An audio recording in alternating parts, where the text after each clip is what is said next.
wasiirka wasaaradda qorsheynta maalgashiga iyo iskaashiga caalamiga Jubbaland mudane Cabdiraxmaan Cabdi Axmed ayaa ka qayb galay munaasabad lagu daahfurayay warbixin muuqaaleedka dhaqaalaha Soomaaliya oo lagu qabtay Muqdisho. Munaasabadda ayaa lagu soo bandhigay warbixin dhameystiran oo tilmaamayso halka uu marayo dhaqaalaha dalka, waxaana munaasabadda gubjoog ka ahaa qaar ka mid ah wasiirada xukuumadda federaalka Soomaaliya, xildhibaanada labada aqal iyo marti sharaf kale.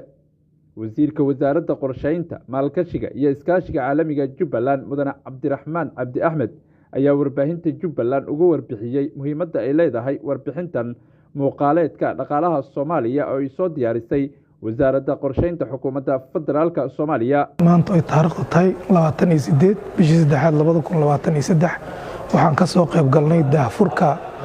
warbixin muuqaaleedka dhaqaalaha Soomaaliya